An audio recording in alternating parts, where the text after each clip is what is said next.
We are back on the Everton Byline here on the Blue Room. It is episode 5. I am Matt Jones, the host of the Blue Room and editor at the Liverpool Echo. And joining me, as ever, is Patrick Boylan from The Athletic to give him his full title. Paddy. And when we started this show, I did not think it was going to go like this. I mean, No. How are you doing? I'm all right. It's obviously taken quite a while. Is taking quite a while to get over what happened on Saturday. I think it's quite a difficult one to process. And obviously, you're there as a journalist experiencing it live in the stadium, and it all feels so raw. And normally, what tends to happen is you take a little bit of a step back, you write your piece, but then take a little bit of a step back and you look back on some of what you read and say, well, maybe I could have been a bit more tolerant here and whatever else. And I didn't do that this time. I just thought, you know what, this is still as raw as it was on Monday morning, still as raw now on Monday morning as it was then on Saturday. And it'll probably take us all quite a while, I think, to get over what happened and the nature of it all. Just, completely mad, still completely mad. Yeah, my head has still not been reattached to my shoulders, I don't think. Genuinely yesterday, I was just sort of walking around in a complete daze. I put on Twitter that I've not really felt like that after a game since the Ashley Young Villa one. I can know there were different circumstances and we were good back then in 2008-9. And just in case anyone doesn't know what that game was, Les got scored in injury time to make it 2-2 and gave it the big one. Then effectively gave the ball to Ashley Young, who it was back when he could run forward with the ball, and he streaked through and scored. And we lost 3-2, and it was devastating. I just couldn't believe it actually happened. And that on Saturday was very similar. And I think it's bad when you get out the ground and you see that you've got text messages of people who aren't in your Everton bubble. So when I come out of Goodison, I know that I'll have messages off. So say, for example, Mark Mosey didn't go to the game on Saturday, and I'd seen he text me, which wasn't a surprise, because you speak to these people about football, but it's when your wider friendship group and family text you and you have a message and says, bloody hell. Checking in to see you're all right. What happened there? Yeah. So one of your colleagues, Phil Hay, text from the Athletic, text me going, just said, mate, ... This wider footballing world, or your wider family, people who don't know about football. And I think the last time I had messages like that was after we got beat 4-1 by Newcastle, and it looked like we were going to go down that season. It was like, oh, God, right. I'm really sorry about Everton. It was almost like there'd been, something bad going on in the family, the tone of some of those messages. And it was a similar thing on Saturday. Yeah. For me, I almost always get a message from my dad, more or less, right on kick, full time. And there wasn't one this time, so that's how I knew he just couldn't even countenance speaking about it for that at that moment. I was with Sunday, as ever, is a day to just try and escape Everton for me. And was with a mate who's just moved back from America. He moved back to the UK from America. He'd actually taken his daughter to her first ever Everton game on Saturday. So for 87 minutes, it couldn't have gone any better. It's like the perfect day out, lovely sunny day, Everton playing really well. And then she just burst into tears at the end. And we both said there and then, that's your Everton experience. Once you know what to expect now. And maybe it could get worse than that, but it doesn't feel like it could get much worse than that. So quite a difficult one for your first game. It's probably not one you want to look back on particularly fondly. I mean, that is absolutely brutal, isn't it? As a first match.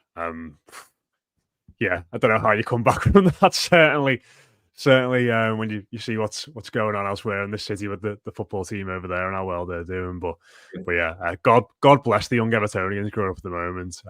I certainly won't be able to go to school and keep me head, I don't think, from that point of view. But it is a labour of love, unfortunately.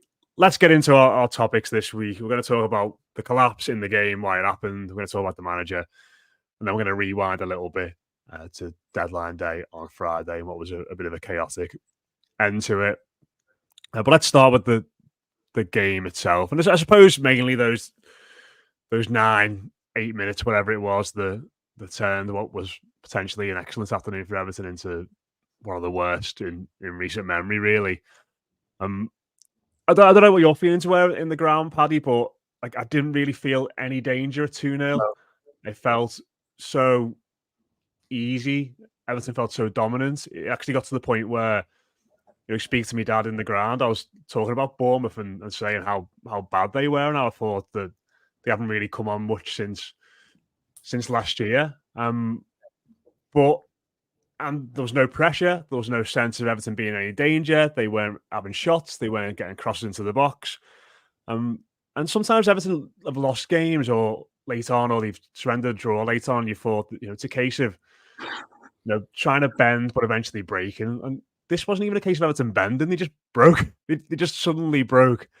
And with that break and the first goal, it was effectively the dam being busted, wasn't it? And it all just spiraled out of control massively from there. I mean, from your point of view, what was the origin of this? Do you think was it just that first goal that sent everybody's head kind of a little bit west, or were the things that happened before, and then obviously referring to the substitutions there that kind of sparked this all off?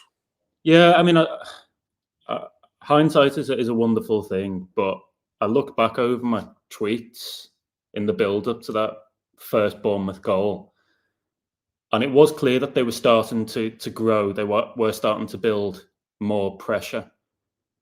And for me, I mean, I tweeted at one point, like, this needs subs, effectively, and this was a 2-0. It was quite clear to me watching it in the stadium that 3, 4, 5 of those players were completely out on their feet.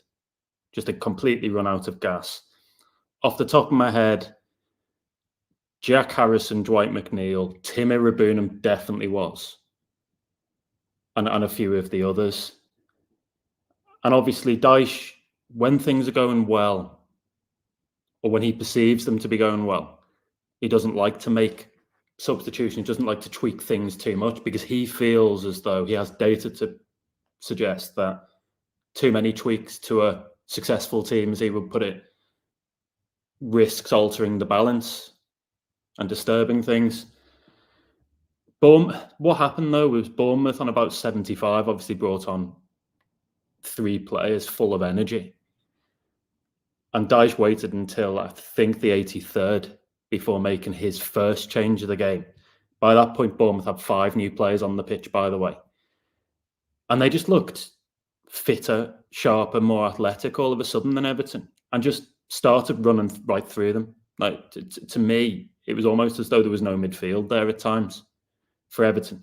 So one of the things I look back on, and I'm a bit perplexed about, is quite why somebody of James Garner's experience, for example, relative to Tim Irabunum, someone like him, he wasn't used off the bench.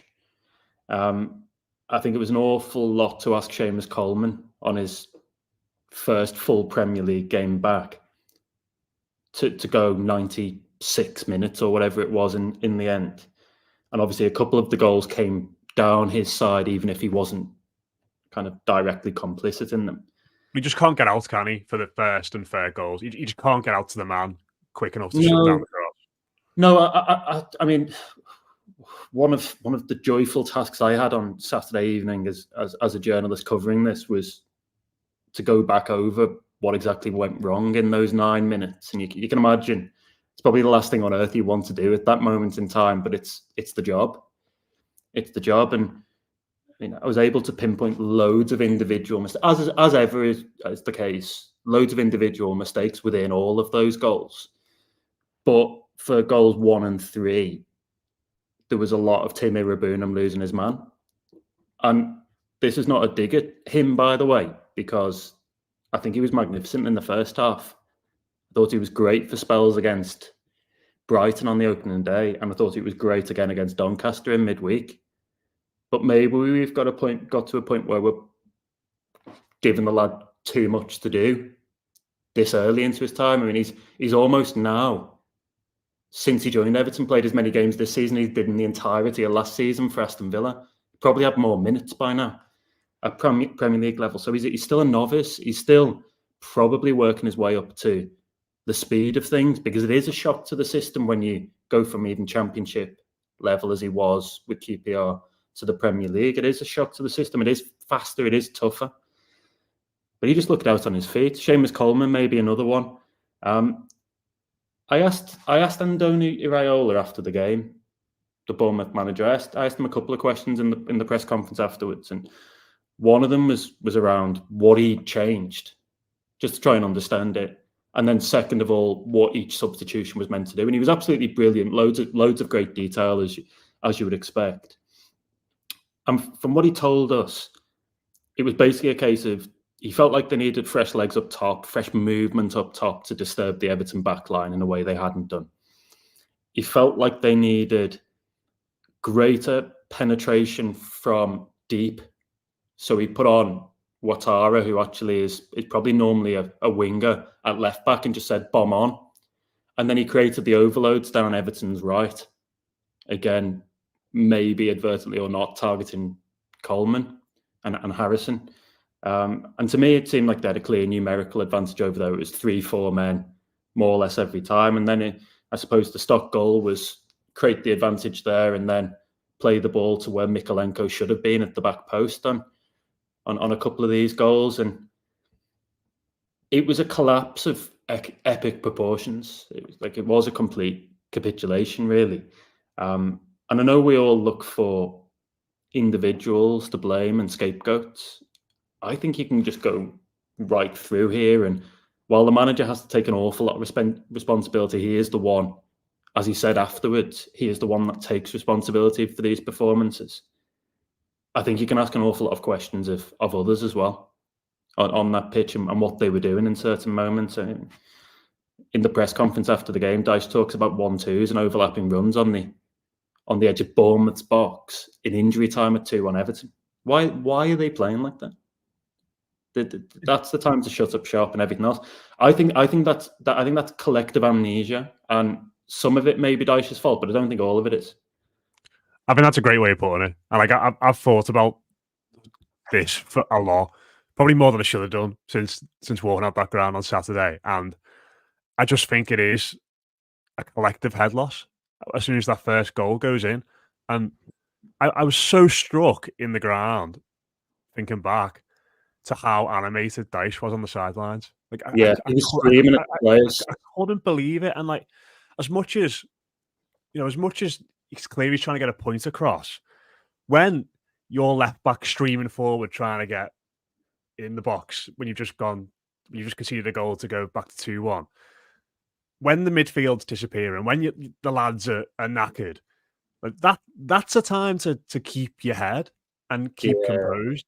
And I suppose there's got to be a sense of being authoritative and being clear with your instructions, but for people who weren't in the ground, it's hard to kind of convey. He looked like one of those those blow up figures outside a car wash in the States they have, where their arms are flailing around. I'd be like, he was that animated, wasn't he? And he was screaming, and then he was pointing at the head, and he was going at every player.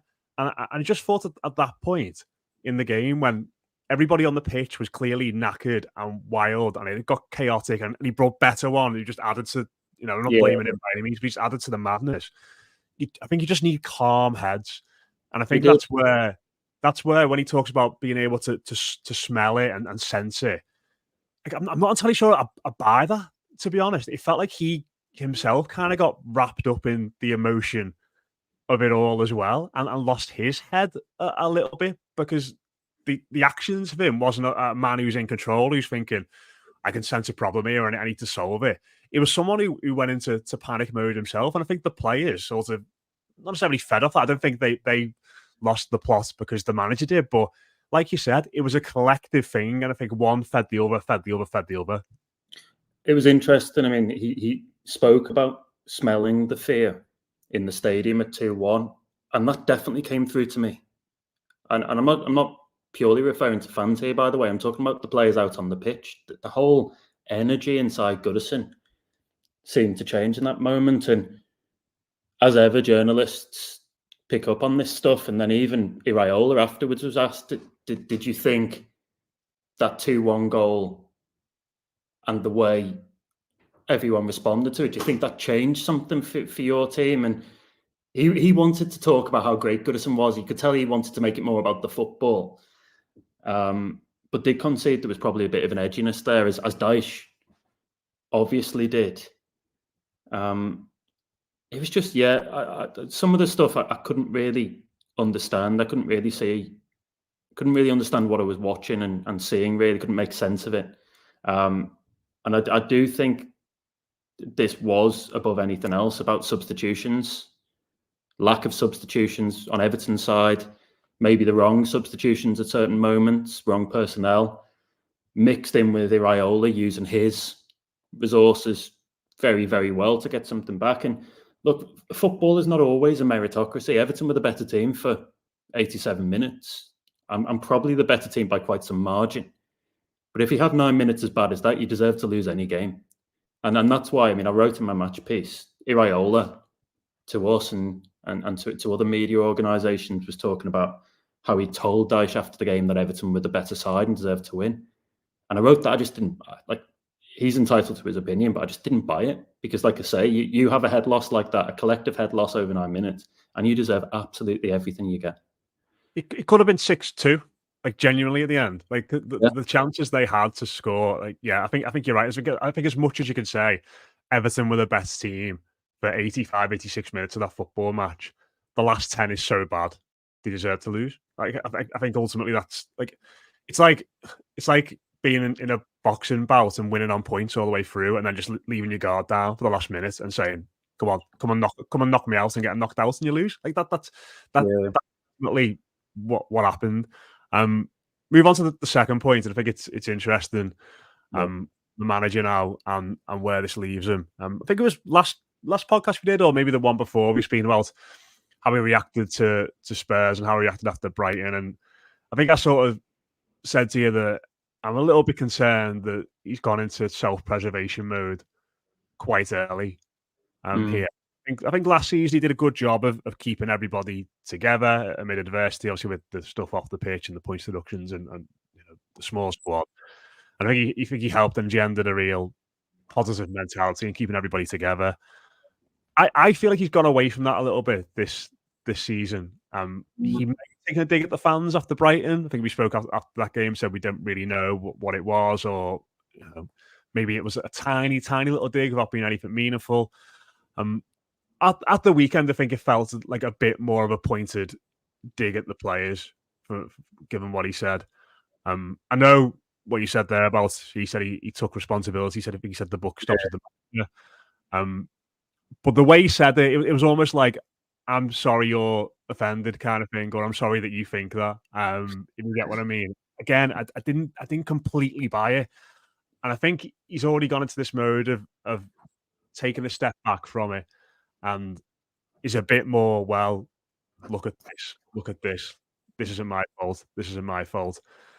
And I think fans, when you lose like that, losing that manner, just want someone to stand up and take a little bit of responsibility. And I think he could have done that a bit better. But from your perspective, obviously you're in the press conference with him and spoke to him afterwards. What was your read on Dyche and how he reacted to the result?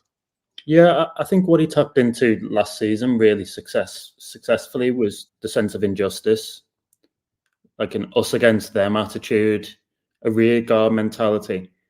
I think when Everton collectively as a club comes together like that and it's harnessed in the right way, that can be a really big, potent force for good. I tend to agree with you that, he did speak about he's the manager, so ultimately he takes responsibility. But when we were pressing him for answers on what had gone wrong on Saturday, a lot of what he was saying was about player mistakes, either individually or collectively. So you can talk about the comment he made about overlapping runs and 1-2s from your fullbacks on the edge of the box. Well, that's Mikalenko, isn't it? It's not Seamus Coleman. You talk about some of the other things he was discussing, and it was quite clear that he felt like a lot of those lads were not doing what he told them to do. Now that's a big problem in its own right, if it is true, by the way. If they're not listening to instructions and not carrying them out, that's a problem in its own right.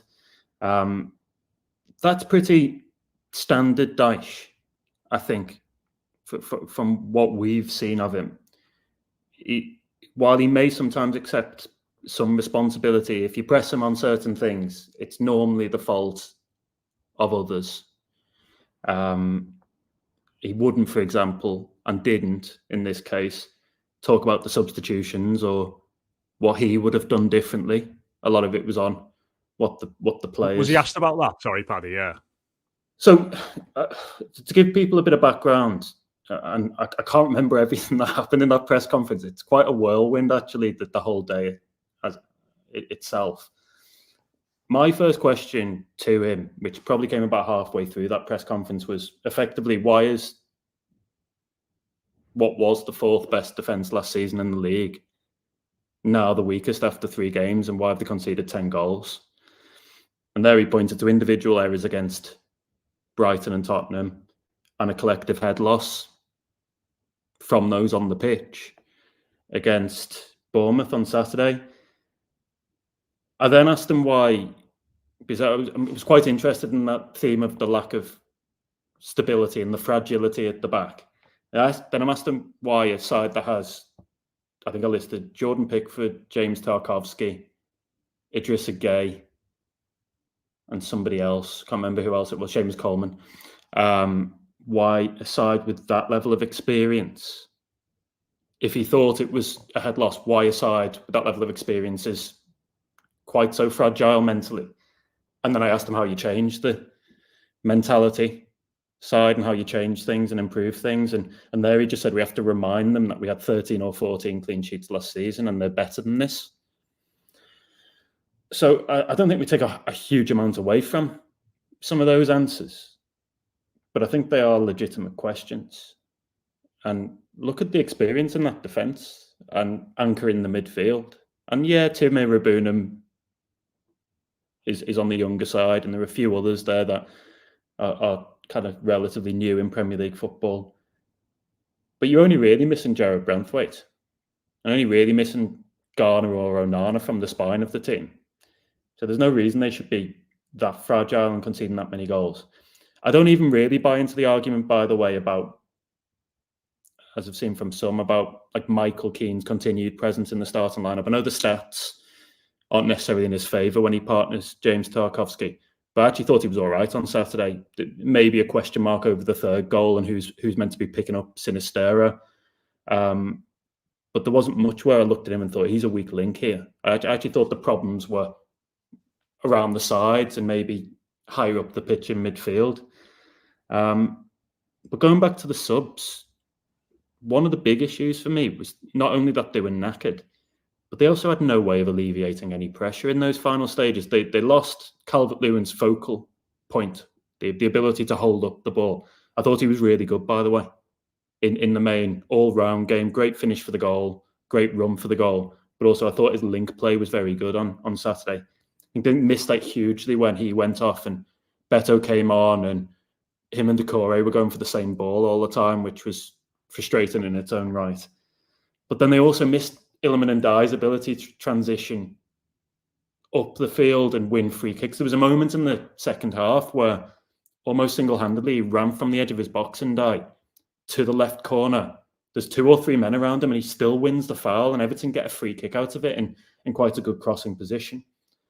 And when he took those 2 off with Decore and Beto up top, and he had Harrison and McNeil on the wings, who were both out on their feet, there was just no way of getting out. There was just no way whatsoever of getting out. And you're entirely right. At 2-2, Bournemouth could have scored 3 times. And then they scored again. And at that point, it was like a boxer who'd taken too many punches and was just waiting for that final knockout blow. So Dyche talks about responsibility. I think there's an awful lot of responsibility that needs to be taken here across the board, and obviously from him as well. And just very quickly, before we move on to the last point, we were sort of speaking before about trying to gauge where this leaves him with the fan base, and I think it's quite difficult, isn't it? It feels he's always been quite a polarizing figure. Some people think will just never ever take to him and never really wanted him at Everton. Others seem to be very much acolytes for him and the way he goes about things. I don't really know. I don't really know what, you have to put a percent. I know Dave did a poll on his Twitter before, and him and Les were speaking about it on Blue Monday. I think it was 65-35 in favour of sacking.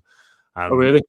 But yeah, but I think the thing I would say is that I think things like the weekend and the way in which he spoke after the game, I think that might be not necessarily the final straw for a lot of fans, but I think it's one of those games that can alter opinions and can change minds and does ultimately leave a scar on people.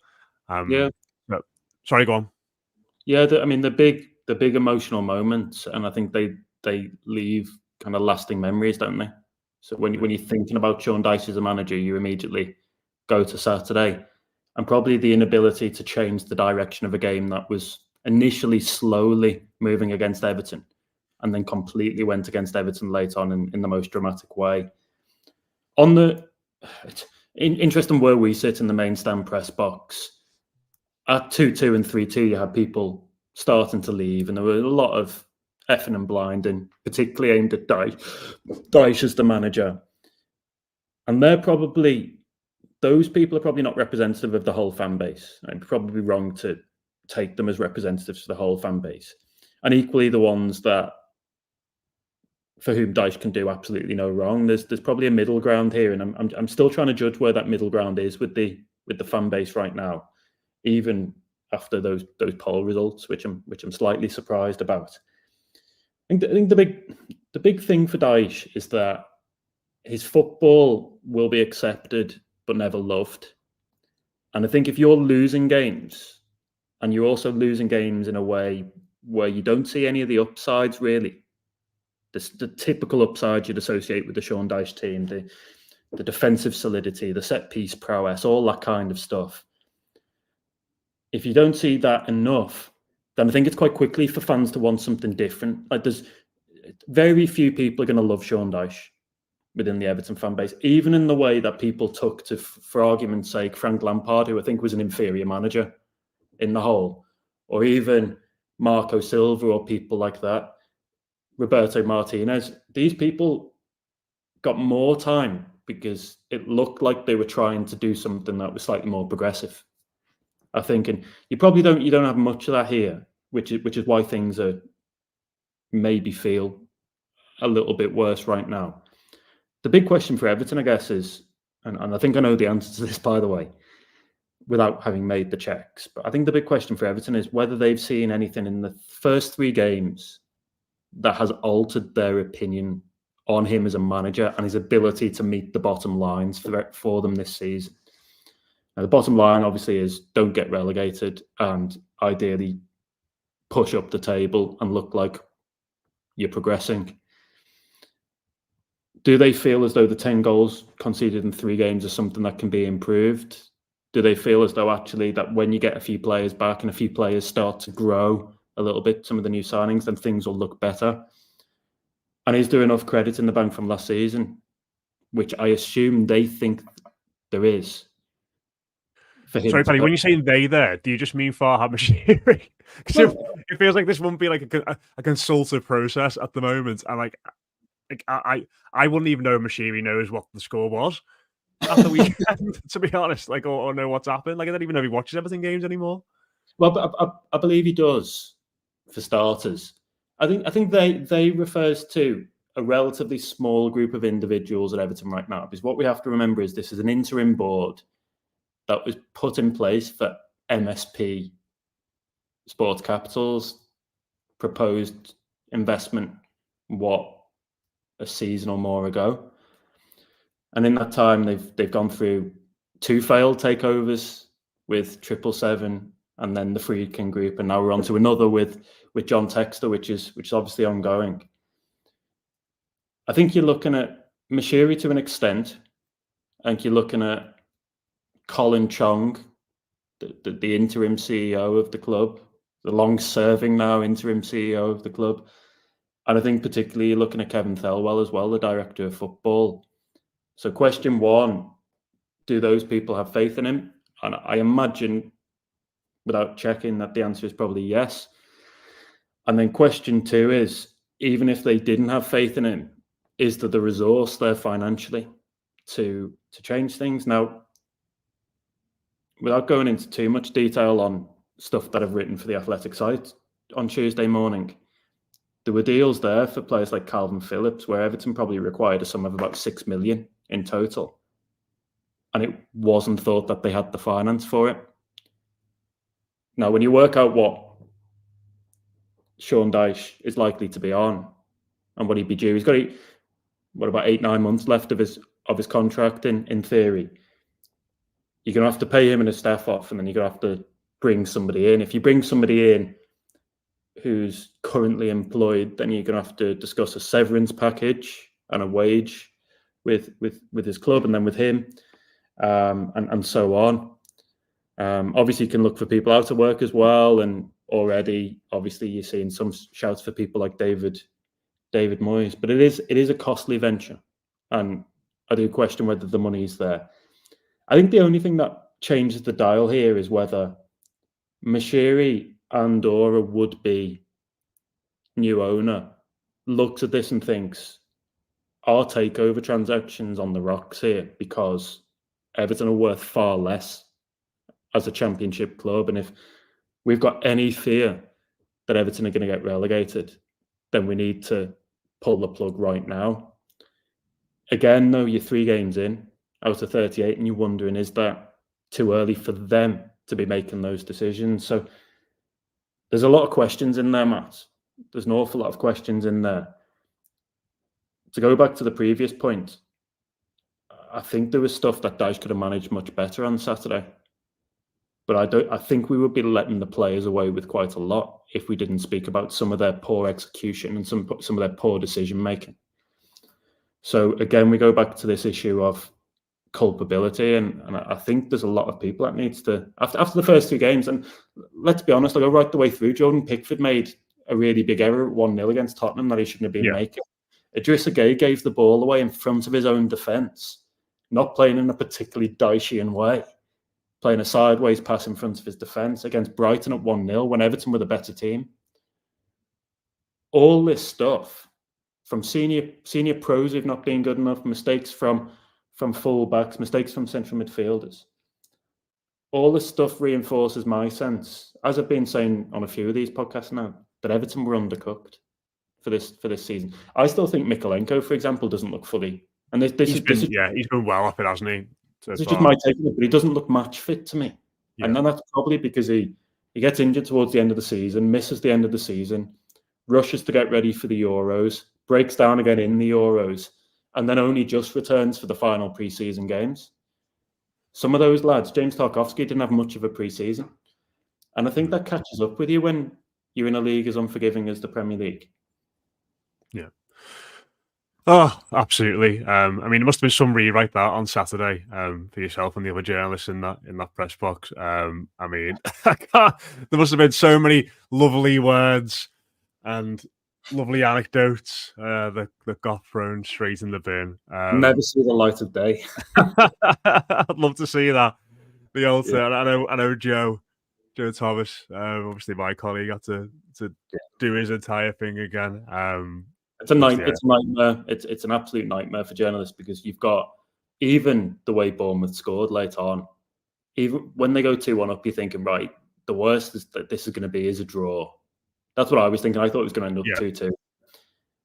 When Bournemouth score on 92, you still got 4 minutes left. I'm thinking they can win this, but in all likelihood, if you're writing on the piece report that needs to be filed to go out as soon as the final whistle goes, then you're writing for a 2-2 draw.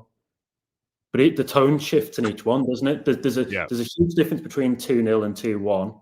There's an even bigger difference between 2-1 and 2-2, and an even bigger difference still between 2-2 and 3-2. So, I mean, thankfully, I don't write standard match reports, but I felt very, very sorry for colleagues who did. Yeah, I just very quickly on this, because we know we've got a bit longer today.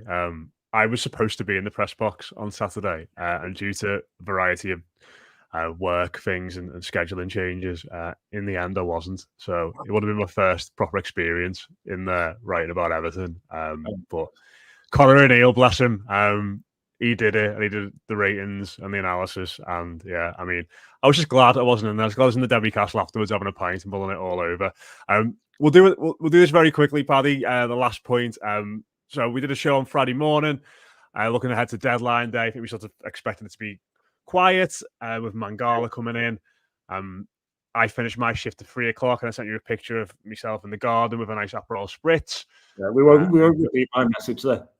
Yeah, enjoying the sunshine. We won't read your message, but I think I text you something along the lines of, it's going to be a piss easy end to the shift for you now. We've got the one deal done, and that's it. But as I said on Friday morning, I'm not going to try and claim any kind of ITK inside transfer knowledge here. I did say Kevin Fowlwell will not be able to resist pressing the Armando Broja button. And alas, just when you were winding down your shift, getting ready to go home, I got a notification through on my phone when I was asleep, to be honest. Story from Paddy Boylan. Breaking news, Everton are about to sign Armando Broja. You must have been delighted at that news at 5 to 11 on Friday night. Yeah. So my deadline day shift finished at 2 a.m. So 3 hours after it's officially meant to finish, the window is officially meant to close. We kind of knew for a little bit of time that something was possible. And then... What time was that, would you say? 9-ish, 10-ish. Okay. I mean, my sense on this was that this was a very late, opportunistic, last-minute bit of business on favourable terms for Everton, admittedly for a player that they wanted earlier in the window and they wanted 2 summers ago under Frank Lampard, and the interest has been there ever since. But I think they just chanced their arm late on and managed to get a deal that they feel works for them. But at various stages in the process, so obviously we break the story that Everton, I think it was published at about 10 past 11 after it had gone through all the checks, that Everton not only had made an offer, but also that the deal sheet had gone in. And then you're waiting for 2 hours to see, in this touch and go scenario, whether they actually managed to get it over the line. And they did. Again, we wrote that it was felt that Everton had got it over the line, and then Everton confirmed about an hour later at 1:55 a.m. in the morning. I can remember the time that Armando Broja was an Everton player. So a completely mad end to the window, an Everton end to the window. Just sometimes you just have to laugh, don't you? Sometimes you just have to.